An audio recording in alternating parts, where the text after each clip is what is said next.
Bonjour François Ruffin. Bonjour.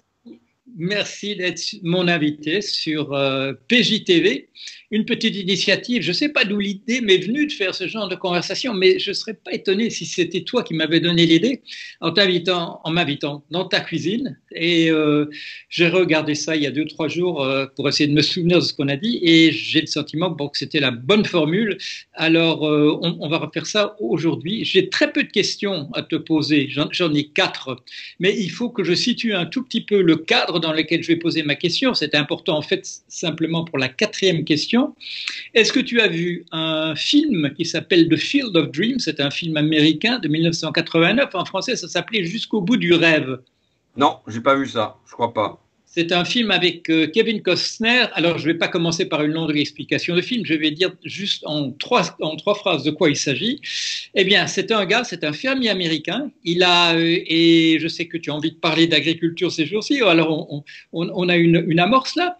Il a d'immenses champs de maïs parce qu'il habite dans l'Iowa, mais il a un problème dans la vie. Il est tourmenté par le fait qu'il n'a jamais pu établir un véritable dialogue avec son père.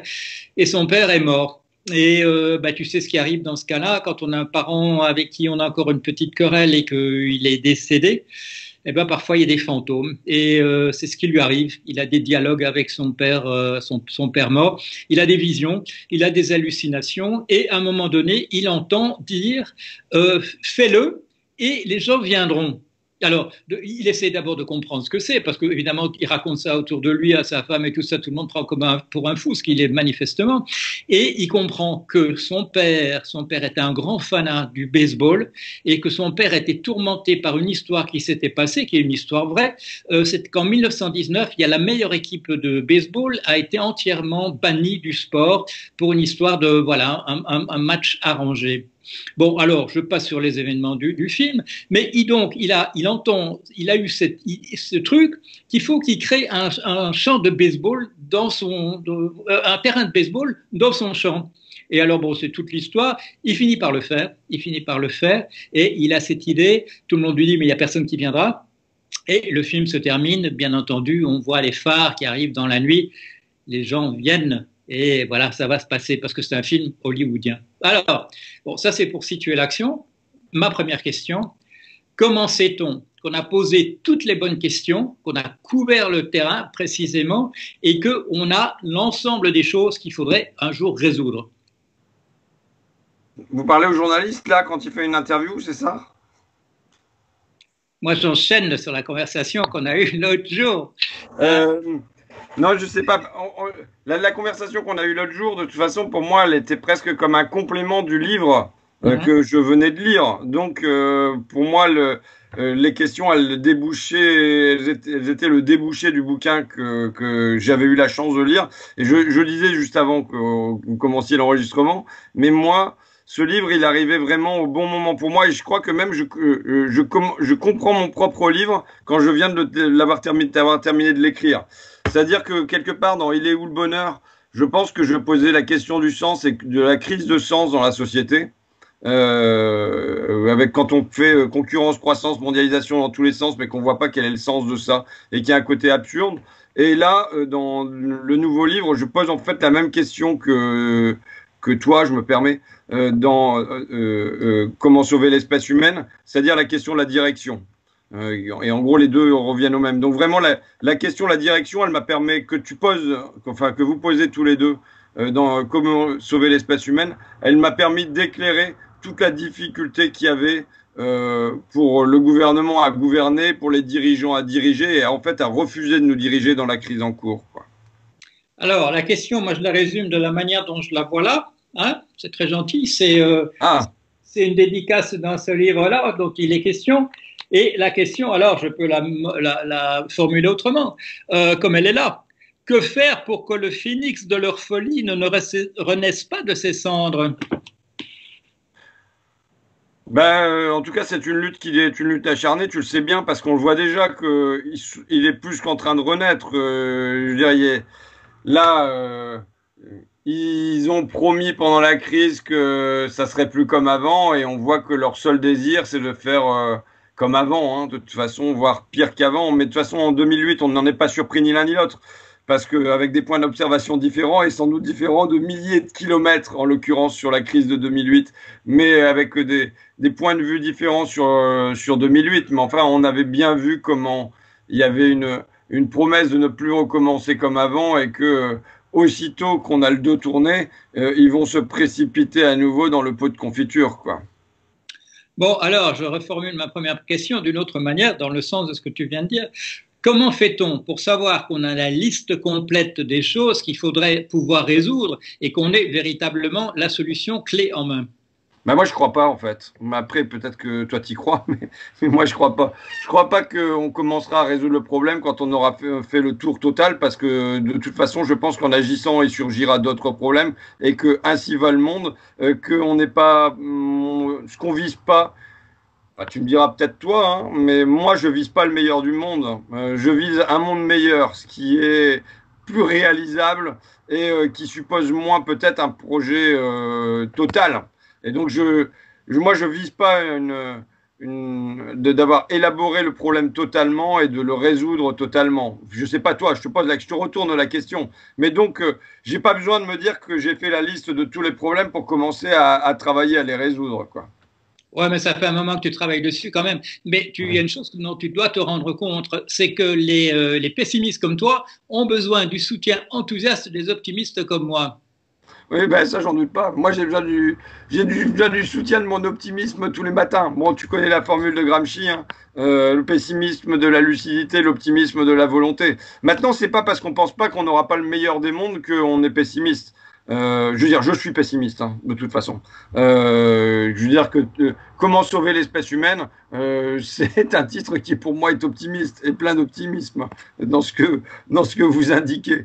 Parce que ça veut dire qu'il y a un moyen d'y arriver et que quand même, si on sait comment on va y arriver, on va le faire, quoi. Bon, en revanche, se dire qu'on a un but qui est limité. Moi, j'ai jamais eu le but de l'horizon radieux devant moi. Juste moins pire, ce serait déjà pas mal. Ouais, l'explication, je l'ai trouvé, je crois, un jour chez un biologiste, il a expliqué que les gens comme moi, c'est parce qu'ils ont un double récepteur de la dopamine. Alors, la dopamine, c'est le truc qui nous met de bonne humeur, et certains d'entre nous, on a un double récepteur. Alors, nous, on est convaincus qu'on va pouvoir, même quand on n'a plus des dizaines d'années devant soi, qu'on va pouvoir quand même tout résoudre. Mais vous l'avez vérifié scientifiquement, vous aviez des doubles récepteurs, ou bien c'est une hypothèse que vous lancez? Ah non, non, ça, j'ai pas vérifié les doubles récepteurs. Mais ce que j'ai vu, c'est que les choses dans lesquelles j'ai cru, elles se sont réalisées. Ce n'est pas une question de volonté, de responsabilité, de force de caractère. C'est, je dirais, essentiellement comme disait Hegel, on va un peu citer la philosophie, de comprendre l'époque dans laquelle on est. Et j'ai l'impression que si on comprend, peut-être un peu mieux que les autres, l'époque dans laquelle on est, on voit où elle est en train d'aller. Et c'est-à-dire là où il faut pousser finalement pas très fort pour qu'elle aille dans cette bonne direction.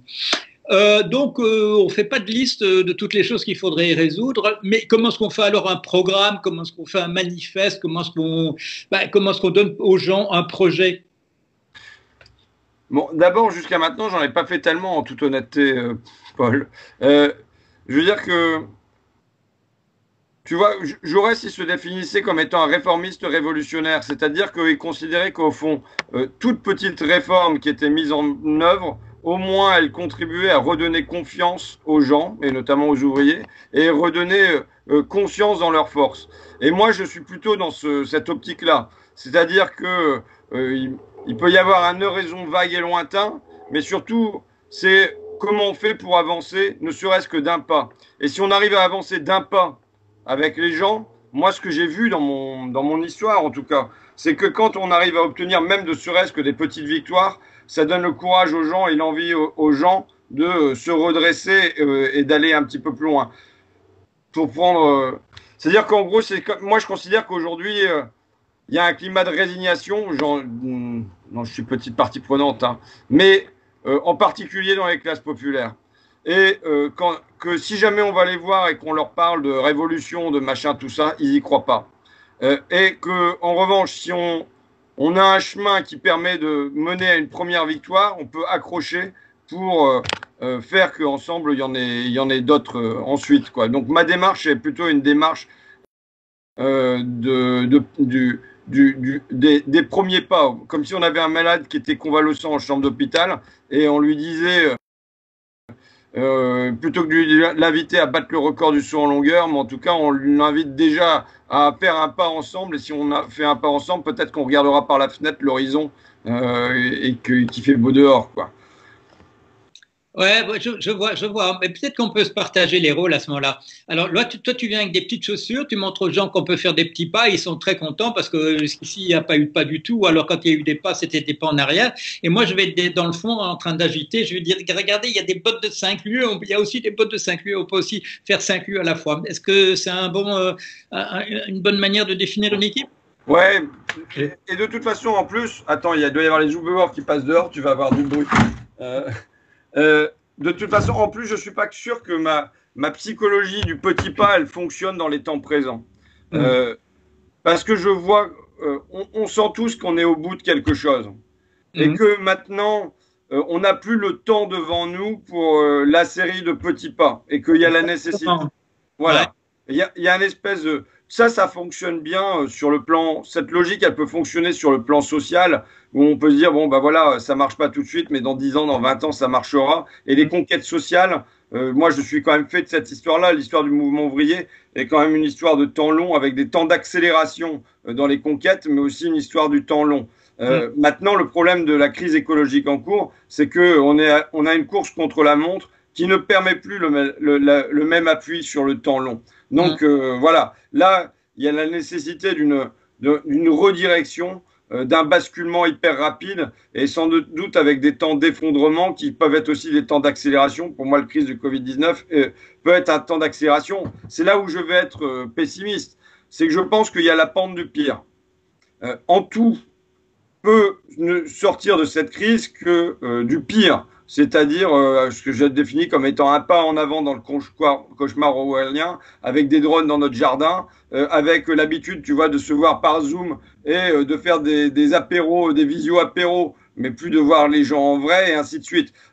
Pour le commerce, la fermeture des petits commerces au profit d'Amazon et des drives, je pense que sur à peu près tout, il peut y avoir une logique du pire, y compris sur le terme d'austérité, de plans sociaux et tout ça. Et en fait, je pense que seule l'intervention humaine, l'intervention collective, l'intervention politique peut faire qu'il y ait du mieux qui sorte de ce qui aura de la pente naturelle du pire. Et voilà. Donc il faut espérer, souhaiter se bagarrer pour qu'il y ait une intervention de l'humain, du collectif, du politique, pour éviter de glisser sur cette pente du pire, quoi. Dans la dédicace très gentille que tu as faite dans le livre, tu fais référence évidemment à 2008. Et en 2008, bah, moi j'étais là, j'étais très content d'avoir dit ce qui allait se passer, qu'on me demandait mon avis sur tout. Et en face de nous, il y avait des gens qui disaient ouais, on a tiré les leçons, c'est formidable, on a tiré les leçons, etc. Vous allez voir, vous allez voir. Bon, ils avaient tiré les leçons parce que tout le monde avait tiré les leçons. Et puis les leçons, ils les ont mises dans un tiroir et ils ont reconstitué le système à l'identique. Alors cette fois-ci, avec le Covid, on a compris plein de choses. Il y a plein de leçons qui ont été tirées. Il y a même des chefs d'État qui ont dit on a compris les leçons qu'il fallait tirer. Maintenant, comment est-ce qu'on fait, nous, pour que ces leçons qui ont été tirées, on en tire les conséquences dans la réalité, qu'on la transforme en réalité? Bon, déjà, je pense que les leçons à tirer, il faut les marquer noir sur blanc et les graver dans le marbre et ne pas oublier. Je pense que le système médiatique et le système politique fonctionnent aujourd'hui avec une espèce d'amnésie permanente. C'est la chanson, je crois que c'est dans Les Feuilles Mortes, et la mer efface sur le sable les pas des amants désunis. Je crois que ça doit être ça. Et on a l'impression que c'est comme s'il y avait des traces qui étaient marquées et aussitôt après, il y avait un effacement et que c'était juste marqué dans le sable. Nous, il faut qu'on fasse que ça soit gravé dans le marbre, ce qui s'est produit, et non pas juste inscrit dans le sable. Sinon, ils oublient aussitôt. Regarde, moi j'étais quand même marqué. Emmanuel Macron qui arrive à dire qu'il n'y a pas eu de pénurie de masques. C'est quand même dingue.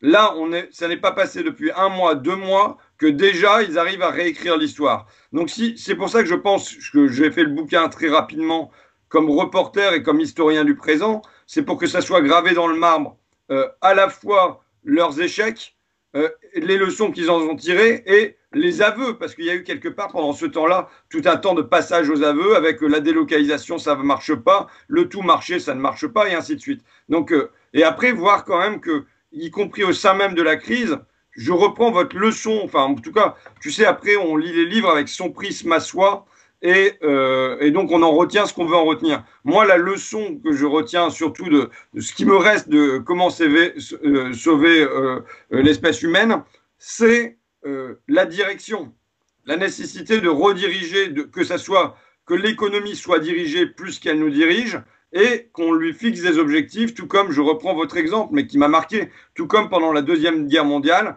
les États-Unis ont dirigé leur économie vers l'économie de guerre et ont produit des tanks, des porte-avions et tout ça. Ce que je vois, c'est que, y compris au sein de la crise qui vient de se dérouler, ils n'ont pas été capables de diriger et de rompre avec la main invisible du marché. Et on a vu que la main invisible du marché, elle ne produisait pas de masques, elle ne produisait pas de surblouses, elle ne produisait pas de médicaments et ainsi de suite. Donc, de toute façon, au-delà des leçons intellectuelles qu'on peut en tirer, il faut en tirer des leçons politiques, c'est-à-dire que les gens qui nous dirigent sont incapables de se réformer. Parce qu'ils sont psychologiquement, idéologiquement, culturellement habités par la main invisible du marché. Donc on ne pourra pas mener une autre politique, je pense, avec des hommes qui sont habités par cette main invisible du marché et qui ne vont pas réussir à s'en couper et à l'éteindre. Donc ça veut dire qu'il faut d'autres hommes. Je ne vois pas comment on peut faire une autre politique avec les mêmes hommes. Donc il faut qu'il y ait cette rupture qui est une rupture importante, quoi. Bon, à propos de 2008, je vais quand même dire quelque chose d'aimable sur les dirigeants. Je vais dire la chose suivante. Imaginons même un instant qu'ils auraient voulu tirer les leçons. On les a vus se tourner vers les économistes à ce moment-là, en 2009, et les économistes ont répondu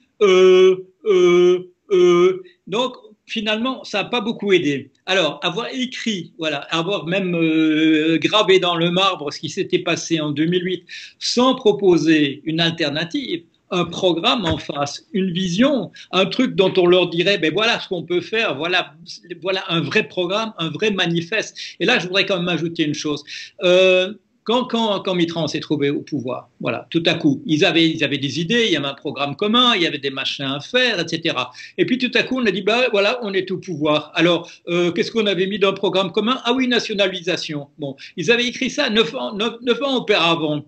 Quand on leur a demandé exactement qu'est-ce que ça veut dire, il n'y a plus aucun qui s'en souvenait. C'était même pas les gens qui avaient nécessairement signé. Alors, il y a un très bon livre qui a été fait par François Morin maintenant qui montre, ben, ils étaient là le bec dans l'eau, alors ils se sont partagés, ils savaient plus trop. Finalement, on l'a fait. Ça ne veut pas dire que ce soit pas une bonne idée, la nationalisation. Moi, je crois que c'est une très bonne idée dans certains domaines. Mais ils étaient le bec dans l'eau. Même chose, Mitterrand, tiens, ben là, on va faire tout ce qu'on voulait. Ah, mais merde, autour de nous, c'est devenu néolibéral. Qu'est-ce qu'on fait dans ce cas-là? Ben, on ne sait pas trop. Alors, est-ce qu'il ne faut pas quand même, au lieu simplement d'expliquer ce qui s'est passé, ce qu'ils ont promis de faire, ce qu'ils n'ont pas fait, pourquoi on était dans ce pétrin, est-ce qu'il ne faut pas quand même venir avec un machin qu'on pourrait appeler quand même un programme ou un manifeste?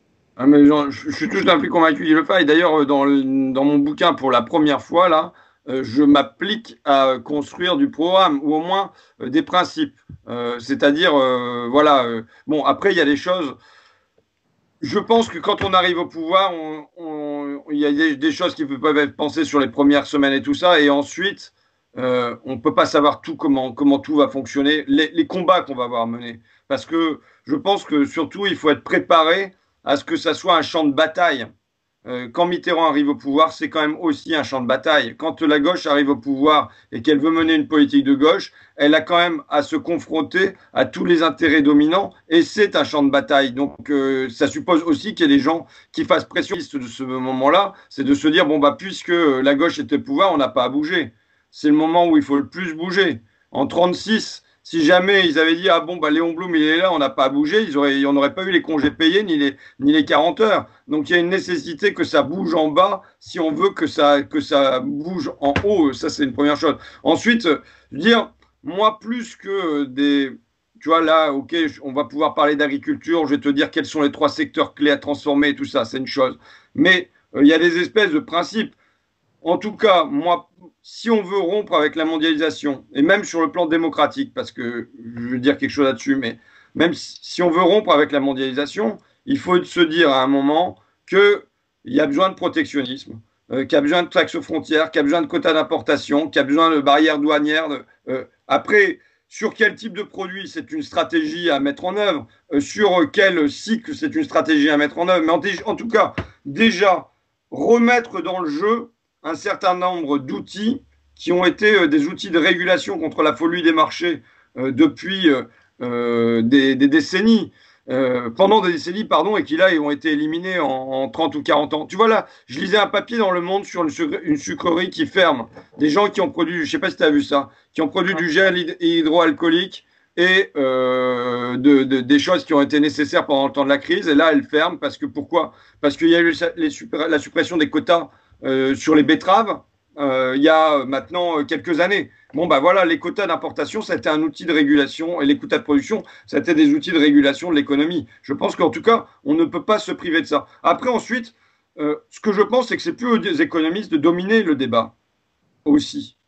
Si on dit que c'est la vie qui doit passer avant l'économie et que l'économie, elle doit juste être au service de la vie, peut-être que les économistes qui sont des espèces de techniciens, de mécanos du moteur, ils ne doivent pas diriger le débat, mais déjà le débat il doit être surplombé par d'autres intellectuels que les stricts économistes qui doivent venir dire voilà la direction dans laquelle on veut aller. Parce qu'on voit très bien que les économistes, il y a un côté mécano-techno du petit chiffre qui n'est pas... la vie, elle dépasse les enjeux strictement économiques, quoi.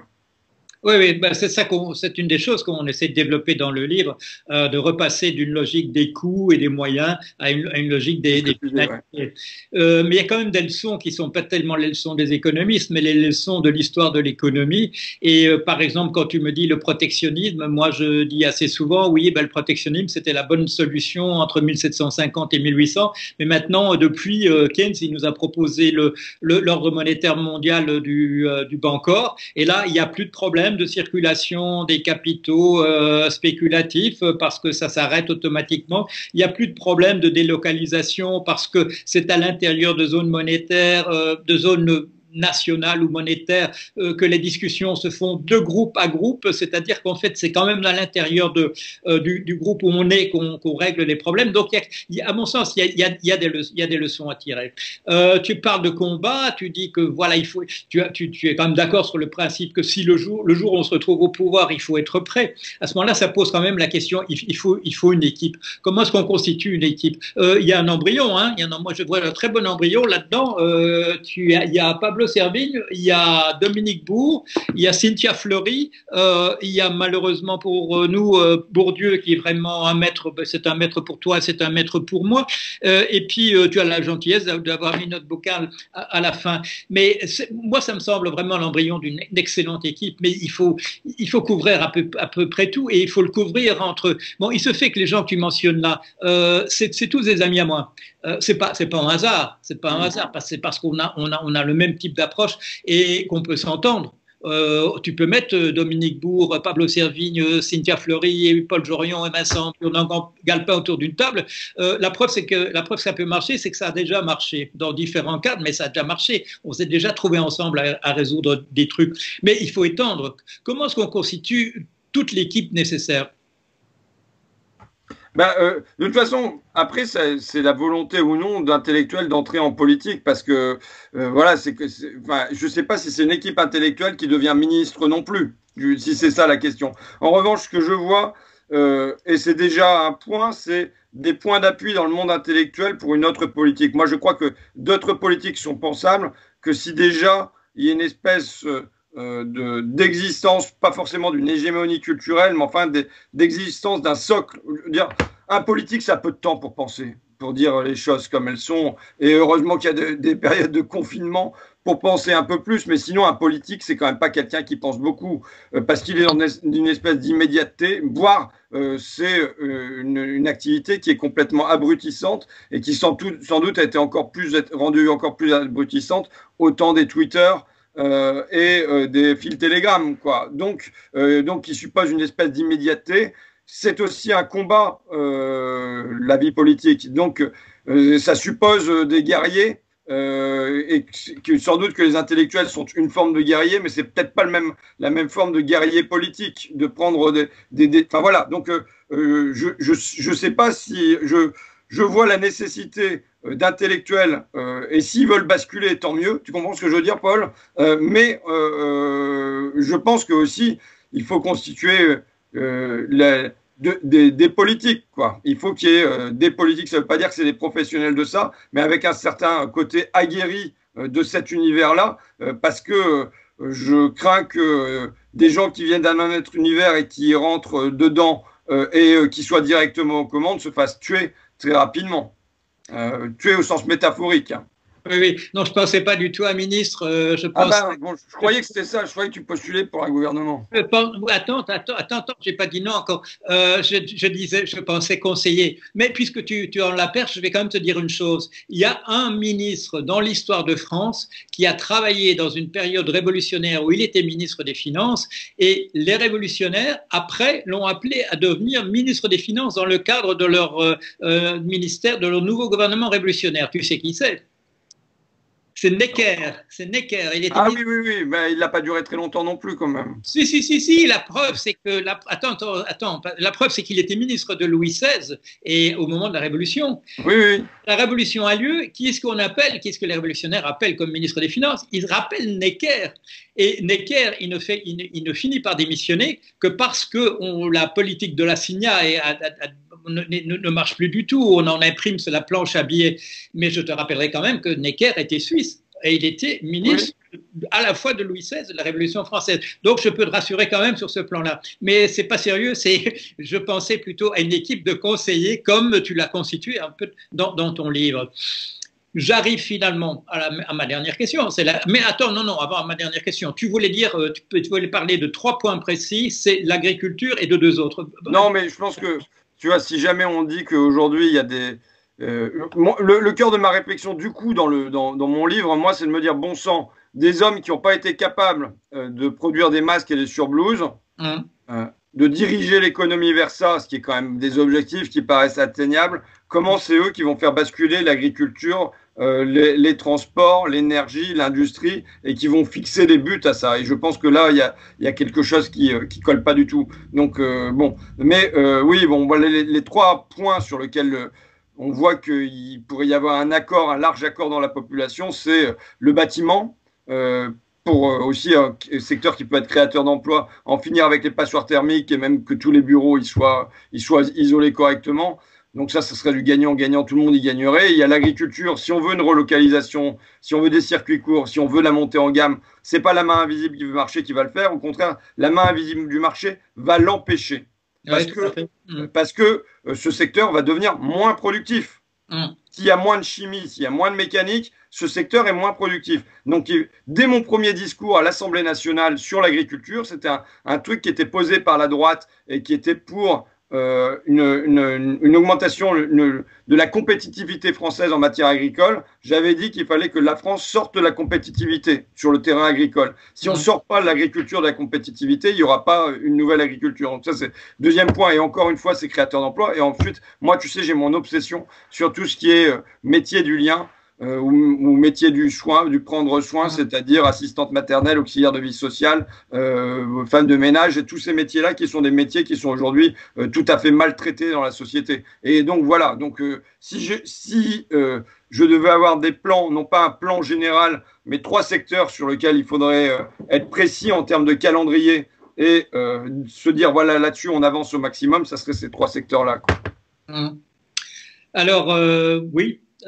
Tu sais que si on faisait un sondage d'opinion en France et qu'on demande aux gens s'ils se situent au centre, à droite, à gauche, etc., tu sais sans doute qu'il n'y a pas en France en ce moment de claire majorité de gauche qui pourrait se retrouver au pouvoir et qui pourrait mettre en application l'ensemble des choses qui apparaissent absolument indispensables. Et comme tu l'as dit, pas simplement indispensables dans le court terme, mais parce qu'à l'horizon, c'est l'extinction peut-être même de toute la biodiversité qui est en train de se profiler. Alors, la question à propos du film, on a construit le terrain de baseball, mais disons, on est en France que c'est plutôt un terrain de football ou de rugby. On est prêt, il y a les lumières, il y a tout. Comment fait-on pour que les gens viennent? Moi, je ne sais pas où en est la France idéologiquement, ça me paraît pas clair. Je pense qu'on est dans le brouillard, que ça ne s'est pas cristallisé. Mais il y a des choses dont je suis certain. Je suis certain que le libéralisme, qui était idéologiquement dominant dans les années 80, les années tapis, les années fric, Reagan, Thatcher et puis tout ça, aujourd'hui, sur le terrain des idées, c'est une queue de comète. Les gens, si on leur dit croissance, concurrence, mondialisation, ça les fait fuir, ça les attire pas. Donc ça veut dire que sur le plan de l'hégémonie culturelle, c'est mort. Ça ne veut pas dire que ça va pas continuer, hein. Parce qu'il n'y a pas que des idées. Là, on débat d'idées, on est des intellectuels et tout ça. Maintenant, il y a des intérêts qui sont quand même liés à cette orientation de la société. Et il se trouve qu'ils en tirent tous les jours des centaines de millions d'euros, voire des milliards d'euros, et qu'ils ne vont pas renoncer à ça. La grande distribution, aller produire des vêtements à l'autre bout du monde. Enfin, tu vois, ils ne vont pas renoncer à tout ça volontairement. Donc ça, c'est la première chose. Ensuite, il me semble qu'il y a dans le pays un désir d'autre chose. Et sans doute dans beaucoup de pays. Tu vois, quand on regarde des sondages sur quel type de société vous voulez pour demain, l'idée qu'il faille que les choses soient plus proches, qu'il puisse avoir un peu de sobriété à l'intérieur et tout ça, c'est quelque chose qui trouve un large écho sur un profil de société. Maintenant, le problème qu'on a plus, c'est un problème de cristallisation politique.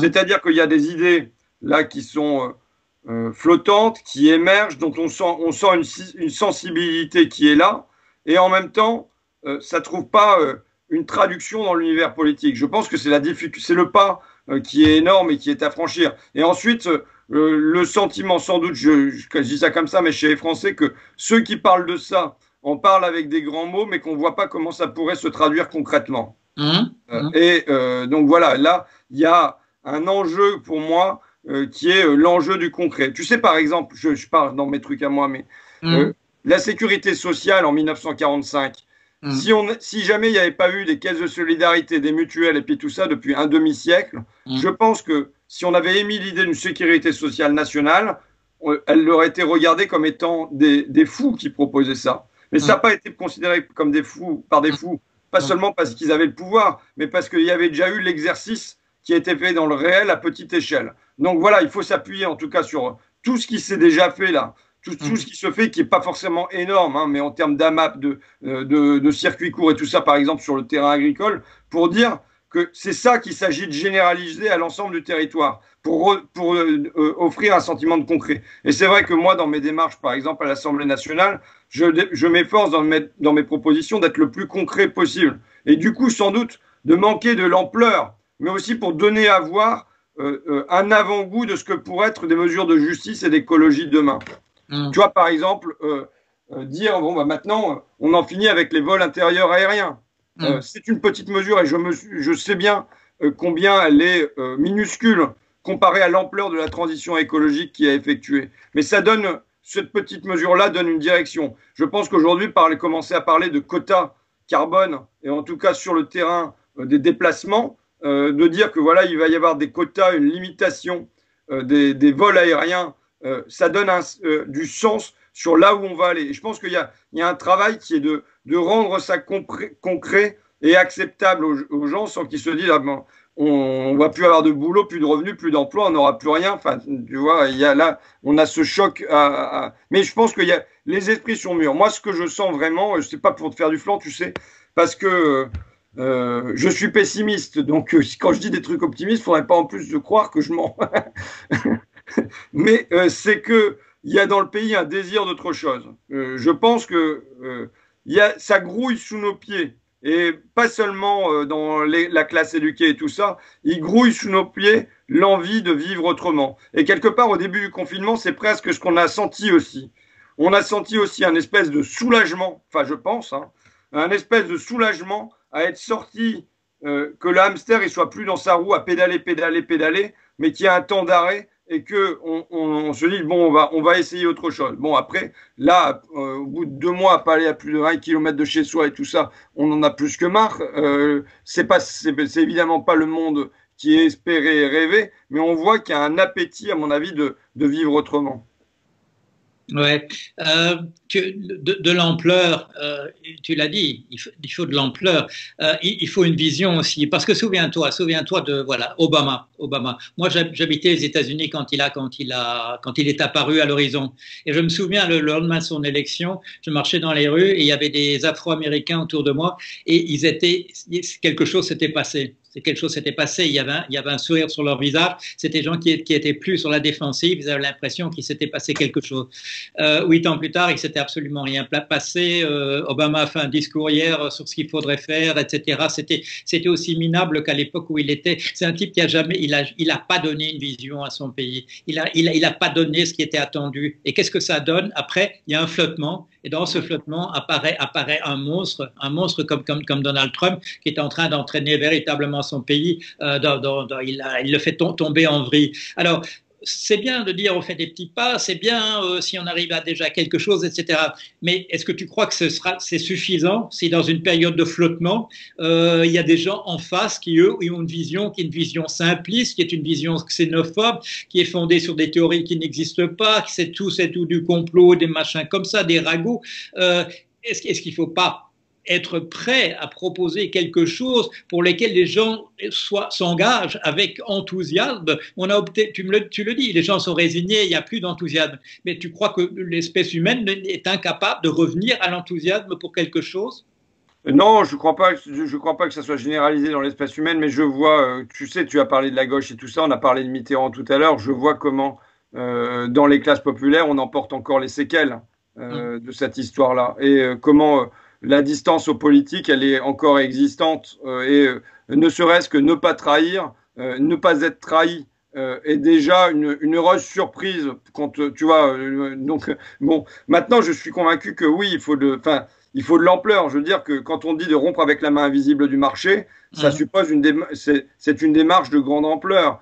Si on veut que la relocalisation soit pas un mot, c'est une bataille immense qu'il faut entamer. Moi, je suis par exemple favorable à la socialisation des conseils d'administration. Tu vois, je ne parlerai pas seulement de nationalisation. D'ailleurs, c'est le bouquin de François Morin qui m'a qui m'a confirmé qu'il fallait évoluer là-dessus. C'est-à-dire que moi, je pense que dans les conseils d'administration doivent être représentés. Évidemment, aujourd'hui, ça n'est que le capital. C'est-à-dire qu'on a des monstres qui sont destinés au profit. Et on ne peut même pas leur reprocher parce qu'ils sont constitués de cette manière-là. Maintenant, évidemment, il faut les travailleurs, ce que réclame la gauche historiquement. Mais moi, je pense que ça ne suffit pas. Ça ne suffit pas à représenter la diversité de ce qui va faire l'intérêt général d'autres intérêts. C'est-à-dire que je pense que les associations environnementales, elles doivent siéger au conseil d'administration. Les usagers, les consommateurs, les patients et ainsi de suite, par exemple les patients pour l'industrie pharmaceutique, doivent siéger au conseil d'administration. Les habitants, quand il y a la fermeture d'une usine, ça va avoir des conséquences sur la vie des habitants du coin, ou bien quand il y a des rejets toxiques, ça va avoir des conséquences. Les habitants doivent pouvoir être représentés au conseil d'administration. Mais si on dit ne serait-ce que changer ça, tu sais, il y avait 115 propositions dans le programme de Mitterrand en 81. Il y en aurait eu 20 et il aurait rempli les 20. Ça aurait été déjà été immense. Tu sais, à gauche, on fait souvent des très beaux et très amples programmes. Si jamais on remplit quelques-unes des choses qu'on promet, c'est déjà une surprise exceptionnelle pour les gens. Tu vois, pour moi, ce qui est beau dans le programme du Conseil national de la résistance, c'est pas le programme. C'est le fait qu'il y ait quelques mesures qui aient bel et bien été mises, tu vois. Donc la sécurité sociale dont je te parlais tout à l'heure, qui a contribué à transformer la vie des classes populaires dans la durée. Et donc si demain on est capable de socialiser les conseils d'administration, de relocaliser en partie ce qu'on estime les biens les plus nécessaires, qu'on met en place sur l'économie des besoins, tu vois la différence, tu vois, je vous pique pas mal de trucs. Hein.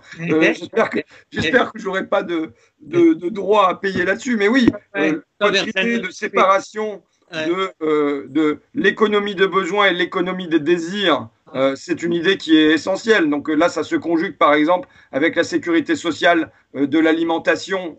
Si jamais on est capable de mettre en œuvre ne serait-ce que 10 choses, et en vérité, on serait capable d'en mettre en œuvre seulement 5. Mais les gens seraient stupéfaits que simplement on arrive à transformer positivement quelque chose dans ce pays. Tu vois? Donc, voilà. Je pense que aujourd'hui, finalement, compte tenu de l'état de résignation du pays, il ne faudrait pas grand-chose pour le surprendre positivement. Oui, mais il faudrait des grandes choses comme la sécurité sociale. Voilà. Voilà. Mais, et pour faire ça, à mon avis, il faut que ce soit intégré dans une vision générale. Tu as dit il faut graver les choses dans le marbre et tu as utilisé souvent l'image du drapeau récemment quand on te posait des questions.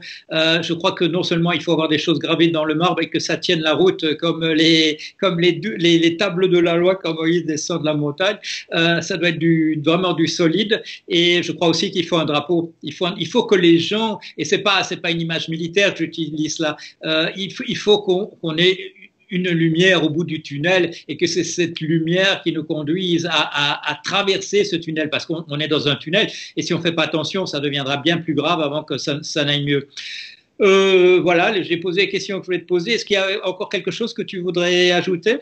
Non, non, mais je suis tout à fait d'accord avec l'autre image qui est l'image du tunnel et qui fait que il faut, quand tu poses des questions pour savoir si le pays est de droite ou s'il est de gauche et tout ça, je pense que si à un moment il y a une lumière allumée dans un tunnel, tout le monde se précipite, enfin se dirige vers la lumière. Et en effet, maintenant il faut réussir à allumer une lumière dans le tunnel, mais la lumière, elle s'allume pas que par des mots. Et donc, voilà. En tout cas, le combat, il y a un combat intellectuel.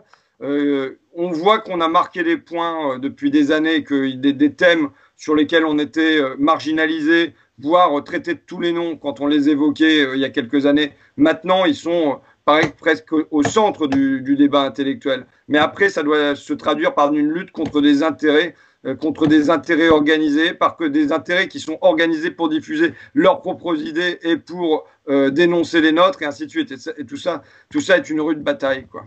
Oui, oui. Non, mais bon, moi j'écris, j'ai essayé d'être député. Tu parles aussi. Comment? Tu parles. Je parle et j'ai essayé d'être député européen en me disant que je pourrais peut-être faire quelque chose à ce niveau-là. Toi, moi, je suis tous tes combats et je vois la manière dont tu les mènes et je vois les commentaires stupides sur le fait que quand on enlève entièrement toute substance à ton projet, alors qu'il y a encore ton nom écrit dessus et qu'on te dit, bah là, vous n'allez pas voter pour, que tu te fâches d'une saine colère parce que vraiment on se moque de toi en te disant cette chose-là, parce qu'il reste plus rien de ce que tu avais présenté.